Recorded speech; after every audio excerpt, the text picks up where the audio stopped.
Well, good morning, everyone. Happy Sabbath. Man, you guys have real snow. I'm enjoying that.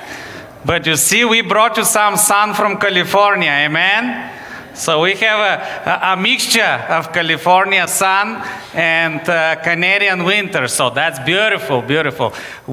On our way here, we stopped with my wife like 2-3 times just to take photos of snow, because we have a 9-year-old and he was really upset with us that we didn't take him here. But it's cold too. Why? I lived in Michigan for 9 years, so I'm reminded, I have my coat from Michigan, coming to use again, so that's good. Thank you for the invitation from cable to be here. It's my first time, and we had a wonderful meeting yesterday night with the students, and we talk about health. And health is really part of our Seventh-day Adventist identity, correct? You remember, you know the name Ellen White, right? That's the first service, you should. But Ellen White says that it is the right hand. It's part of our mission. And everybody is interested in health. I was telling students, even if you're young, everybody wants to be healthy. So I don't know if I have my slides. We kind of talk.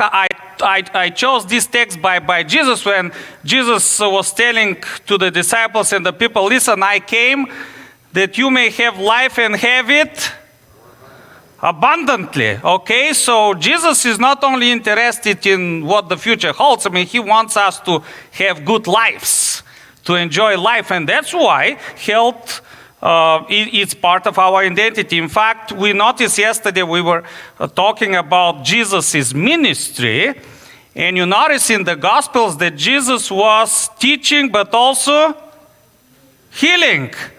In fact, Ellen White says that Jesus spent more time healing than teaching. Very interesting.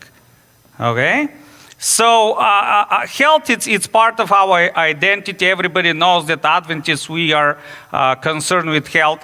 But today I want to become more personal, all right? We talk about health. We now have a whole weekend about it. But what really does it mean to you personally?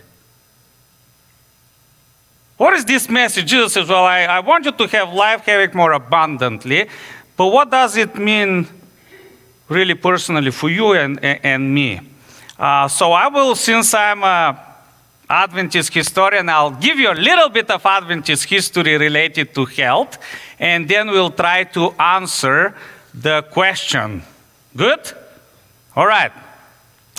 I like this quote here, and I read it to my students even at Loma Linda, because when you talk about health, when health started in Adventism 19th century, health had a very different meaning. Listen to what this author said. In the 19th century, American patients and physicians shared a common understanding of health and sickness that contrast. What is the word?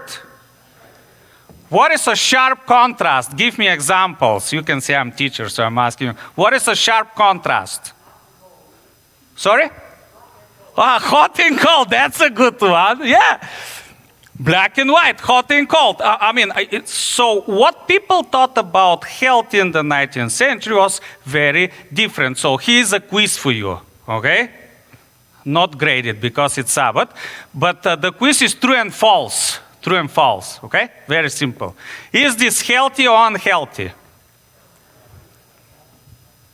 Are you sure? Not in the 19th century. In fact, people thought in the 19th century that fruits and vegetables were poisonous to your health, especially tomatoes. And if you're sick, you don't touch that stuff. Many believe that the cholera epidemic that killed millions of people were caused by eating fruits. Contrast sharply. You understand? Hot and cold. Okay? So I don't want you to fail the test. Healthy or unhealthy? I mean, we know how terrible this is, right? But in the 19th century, tobacco was the most used medicine, like Advil today. You went to a doctor and you had a great chance to be prescribed cigars for your health, especially if you had a problem with your chest and asthma. Let me give you a couple of advertisements from 19th century. Look at this. Cigars de joy give immediate relief in case of asthma, cough, bronchitis, hay fever, and so forth. Contrast sharply. One more. Look at this. I like this one. You know, the lucky one. It's toasted your throat protection against irritation and coughing. Okay, very different. Contrast sharply. One more and we'll finish. Healthy or unhealthy? I mean, it's good for you, right? But in the 19th century, people didn't care too much, especially, some historians tell that Americans in the 19th century seldom took a bath in their lifetime. Can you imagine our church meeting in the 19th century? It's going to be a smelly experience. Contrast sharply. And it's no wonder that people were dying really young. I tell my students the average age when people died was 40. And I tell them, that's really scary because you would not have me as your teacher. I'm getting old. If you were sick, people believe that you have too much of the red stuff. So how they heal you? They will cut your veins and let it. By the way, George Washington, the first president of the United States, died from bleeding. Contrast sharply. And so people like this guy, Sylvester Graham, they called them reformers, came and said, listen, our health system is not working. We have to make major changes, and they began to call them reformers. Said, don't listen to these guys, they want you to kill you, because he began to promote vegetarian diet.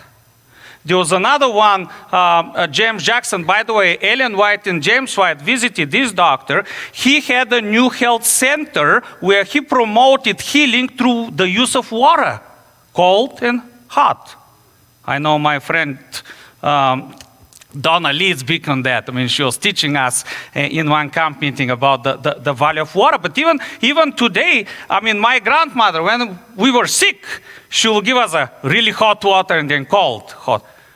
People began to promote, and they said, whoa, those are reformers, don't listen to them, you see? So they had arguments too about health in the 19th century.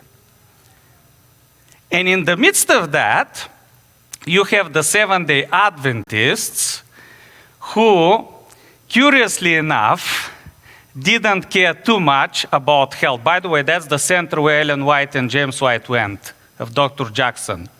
But Sabbath-keeping Adventists, okay, so we kind of began as a movement just after the Great Disappointment, you know that, right?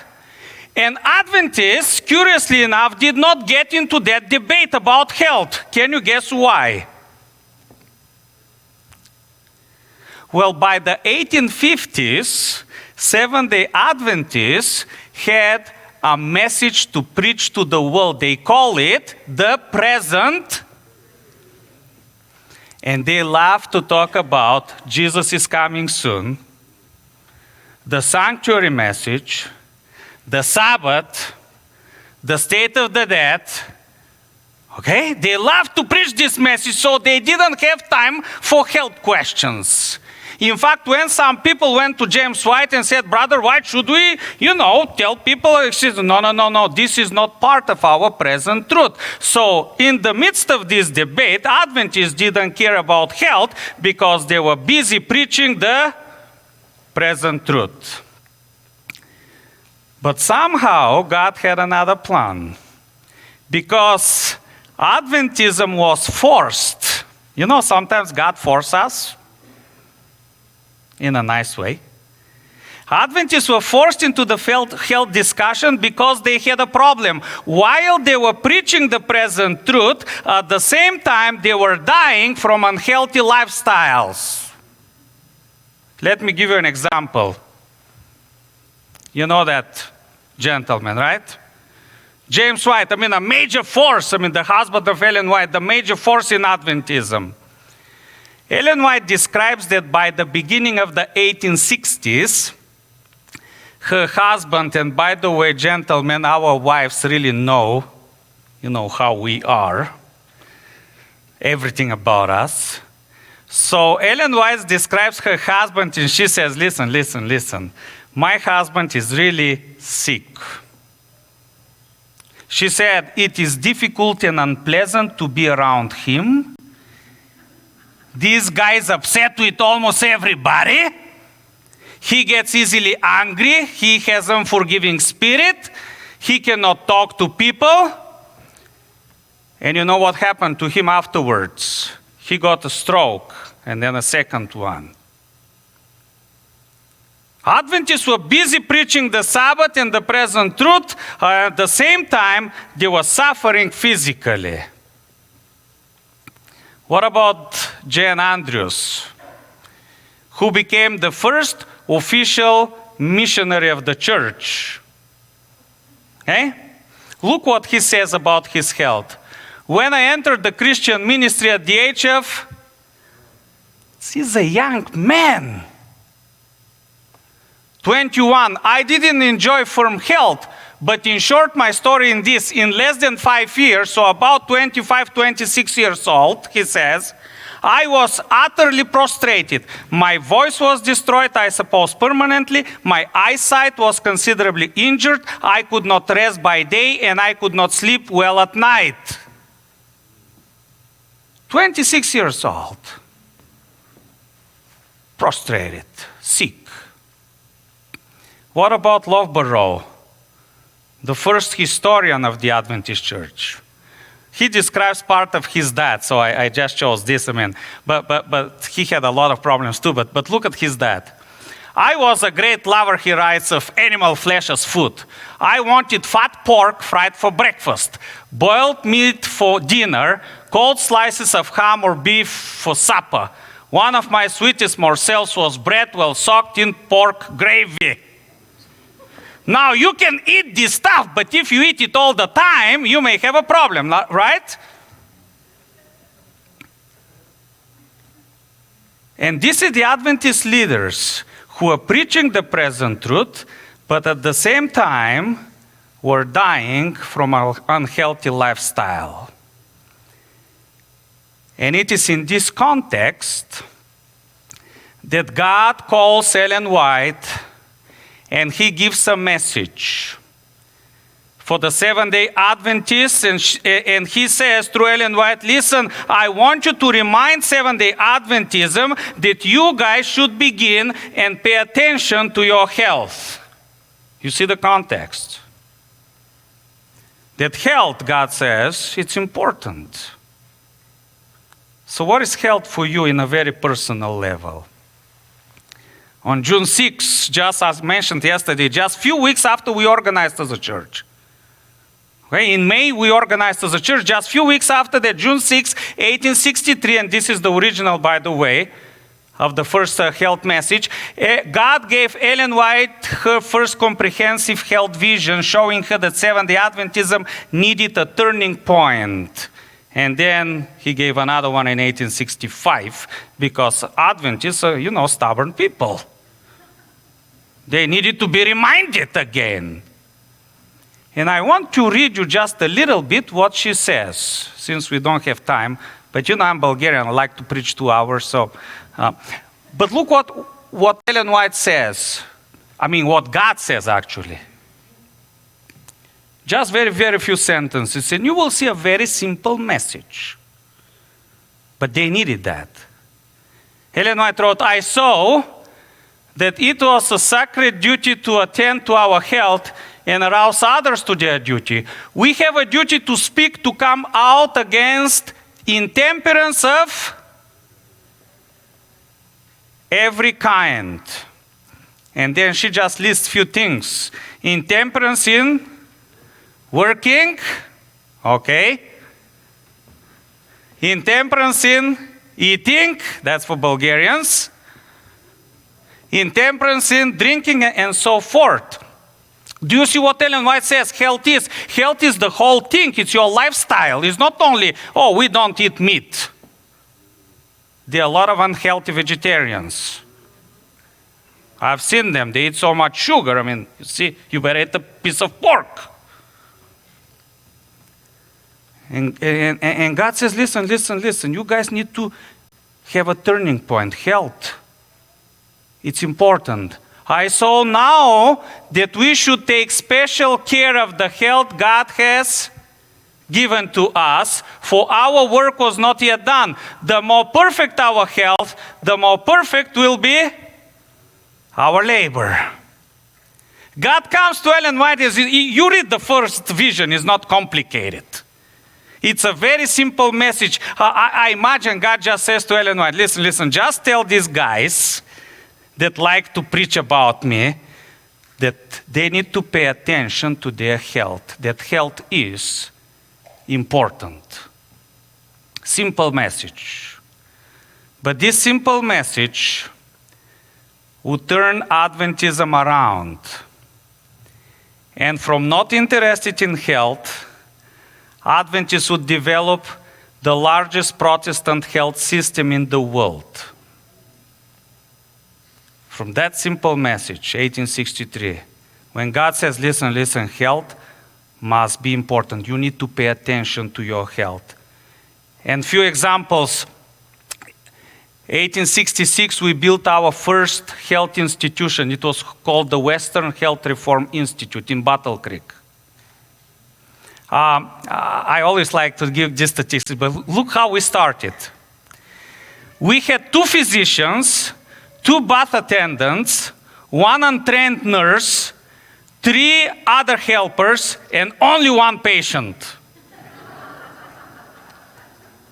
That's how we started. And today we have the largest Protestant. I mean, we have hospitals and medical all over the world. And then, John Harvey Kellogg came and he says, we need a bigger building. And he built the Battle Creek Sanitarium. I should have put a picture of today, how it looks. But this became the most important, the most famous health center in the world by the beginning of the 20th century, by the 1900s, the most famous. Presidents and famous people, rich people would go because Adventists had something to offer. Do you see a turning point? And then, of course, we had our web page, Facebook.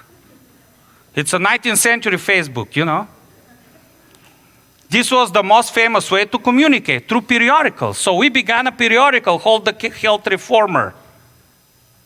And I should have brought the original copy. We have some nice copies, original from 1866 when it started. God came and says, listen, you guys need to, I know you like to preach about a Sabbath, but I also want you to have the right hand. Because health, it's important. And it's a good history, isn't it? It's encouraging to see all these facts and so forth. But what is it for you and me? Here's the question. Could it be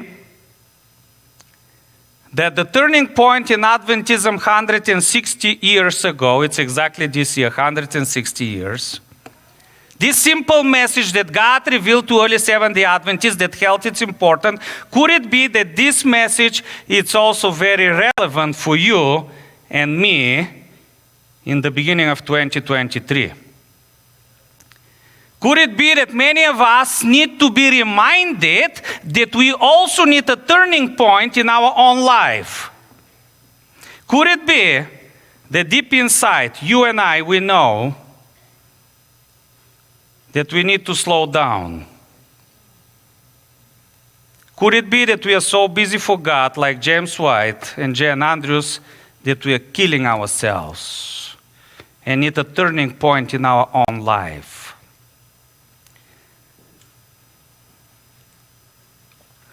I don't know if I should tell you this, but it's a good example, and it's not even on my notes. But 11 years ago when I went to Loma Linda, you know, when you are new, people like to invite you many things, right? And in my culture, it's very uncomfortable to say no, okay? Especially if they invite you to church. So they invited me, can you speak here? Yes. Can you do this? Yes. Can you? No. So I said, yes. In about 8 months, my mother-in-law was dying in Bulgaria, so we had to buy a ticket for my wife to travel to Bulgaria. And it so happened that so quickly that I didn't sleep for 2 nights. I sent my wife to Bulgaria, and on the way back, I'm like, okay, I better stop to Walmart and get some groceries. And in Walmart, as I'm picking up these groceries, I begin to feel pain right here. And my face and my hand, and you know the sign. I left everything there. I went outside and just sat down, and I see a policeman, and I'm like, maybe I should call the policeman, but in the United States, I don't know how it's here. If you call the policeman, they call the fire truck, and and it becomes a huge mess. So I'm like, I lived under communism. I can do this by myself. So I drove myself to the emergency. And I had that feeling 4 times on the way. As soon as I entered the emergency, everything disappeared. Anyway, it's a long story, and I don't have time, but they discovered that there was nothing wrong with my heart, but I had a problem with anxiety. I got so overtired that my body couldn't take it anymore. Could it be that this simple message is still relevant in the 2023 for us as we work for God, even in this place?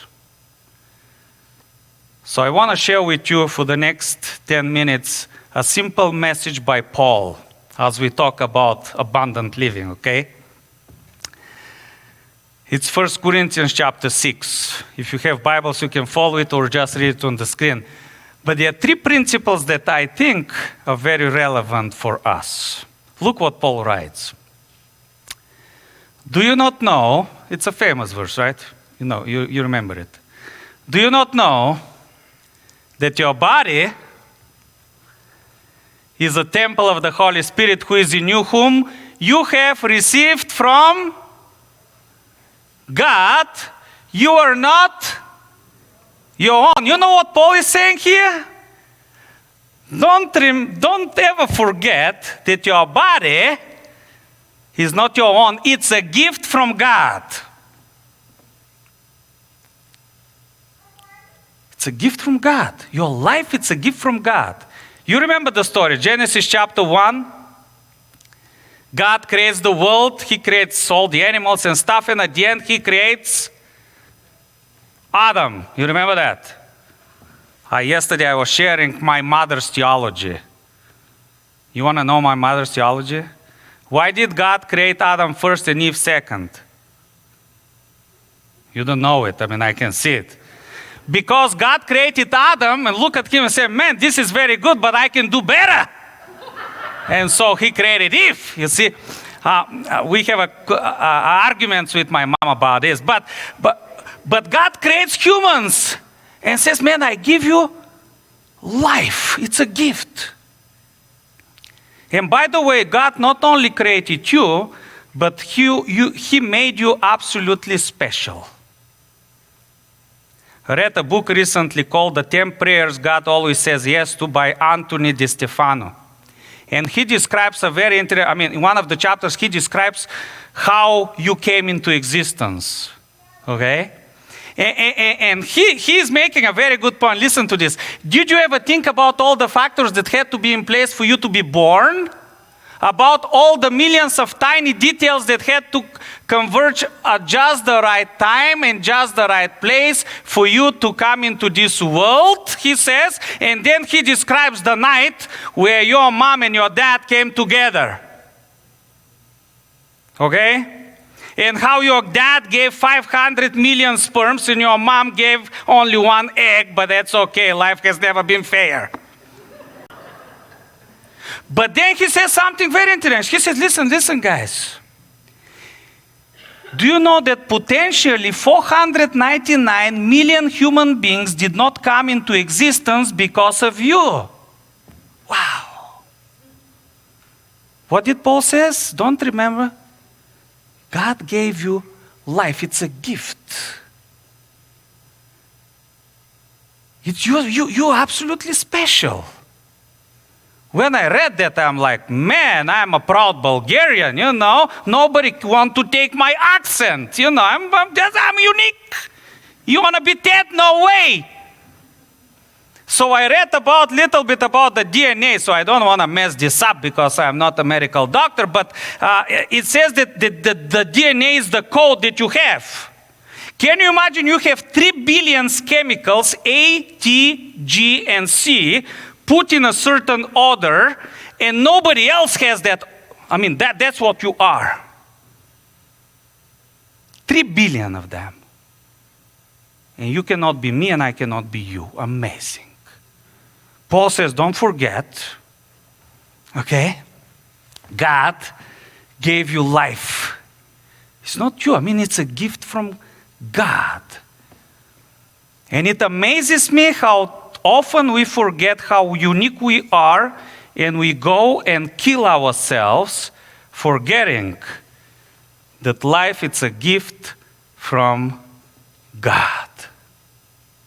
It's amazing. 499 million other human beings did not come because of you. And here you are. Paul says, that's why you need to pay attention to your health. God says you are so special. But then he continues, verse 20. You were, Paul continues, both at a price. In other words, he says, listen, you're not only unique, you're also very expensive. You know how expensive you are? For God, my favorite verse, so loved the world that that is how expensive you are. Ellen White writes in Desire of Ages, God would have come only for you. Can you imagine? So you're not only weak, but unique, but also Paul says you're very expensive. God says, listen, I love you so much that I am going to come and die just for you. When Adam and Eve disobeyed God and sin came into this world, life turned upside down. You know that. Life was beautiful. Yesterday we talked about, emotionally, physically, everything was good. And can you imagine? You have every Sabbath together with God, face to face. But when Adam and Eve sinned, the consequences of sin began, and you see pain and suffering and divorces and injustice and death.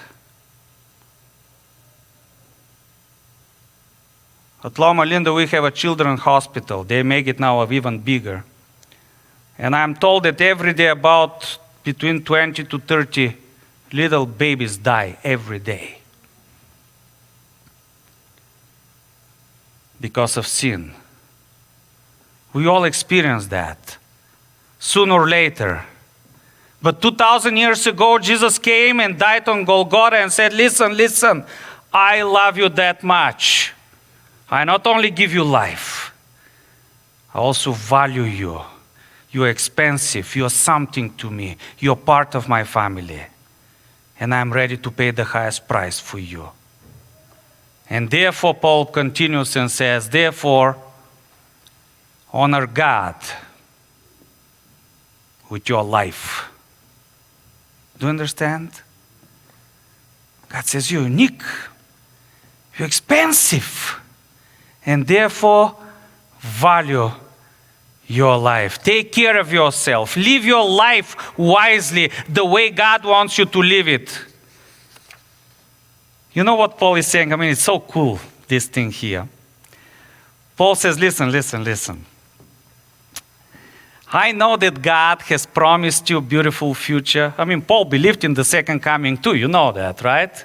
1 Corinthians 15, God will come and, all of us will be resurrected and live with God. Paul believed that. And he said, this is good. It's good stuff. But it's in the future. Meanwhile, Paul says, honor God, with your life. Take care of yourself. And that's what our health message is all about. Jesus says, I came that you may have life and have it more abundantly. NIV says to have it to the full. Okay, enjoy life. So God came and said, listen, I even give you a manual. All right? And if you keep the manual, what happens? You're going to have a better life. Part of the manual, by the way, a whole section, it's health. God gives you very specific principles how you can live healthy. I have a cousin, so when he came to study to the United States, I helped him, and we bought him an old, I think it was 18 or 19 years old Honda. So one day I'm in class, and he calls me. Said, cousin, my car stopped. I said, why? I said, I don't know. So I go, we take the car to a mechanic. The mechanic look at the engine and says, can you ask your cousin if he ever changed the oil? He never changed the oil. We had to throw the car. God says, listen, I'm giving you the manual, and if you change the oil of your Honda, you keep the manual, what happens? It will run on and on and on and on. But if you don't,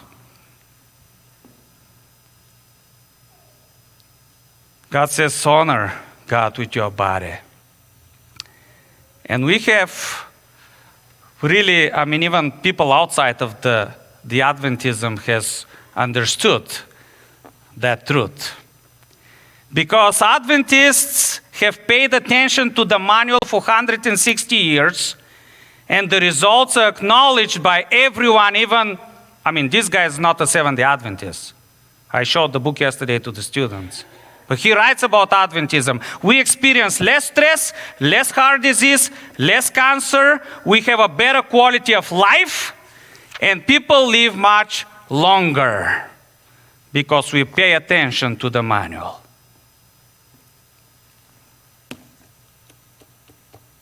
Okay, I'm ready to finish, but I know what some of you are thinking.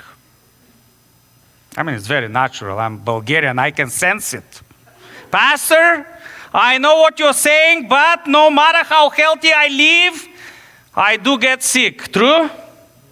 And ladies, I know what you're saying. No matter what kind of anti-wrinkle creams I get, I do get old. My wife is going to kill me, but that's okay. True? We all die. And that's why the manual, ladies and gentlemen, finishes with amazing turning point. I call it the ultimate turning point. The manual finishes with the ultimate turning point because it's true. Because of sin, no matter how healthy we are, we all end at the same place. But God says, I have an ultimate turning point. Revelation chapter 21, and I want to finish with this verse. God reveals through John what is going to happen at the end. He says, listen, then I saw a new heaven, John writes, and a new earth. For the first heaven and the first earth had passed away, and there was no longer any sea. I saw the holy city, the new Jerusalem, coming down out from heaven, from God, prepared as a bride, beautiful, dressed for her husband. And I heard a loud voice from the throne saying, look, God's dwelling place is now among people, and he will dwell with them. They will be his people, and God himself will be with them and be their God. John sees the second coming. Do you see that? And then he says, listen, and I saw he, Jesus, will wipe every tears from your eyes. There will be no more death, no mourning, no crying, no tests, no examinations, no hospitals, no sickness, no death. The old things has passed away. And then he sees Jesus and says, listen. I will make everything new. Wow. But until then, God says, I want you to do something. You know the manual? I want you to know that the life that you have, every day that you have, it's a gift from me. I want you to remember that I also value you. And therefore, take care of yourself as much as you can. He's not perfect. But I want you to do this until I come and make everything new. And once we do this, I guarantee you that you will have life and you will enjoy it to the fullest because of Jesus' promise, I pray. Amen.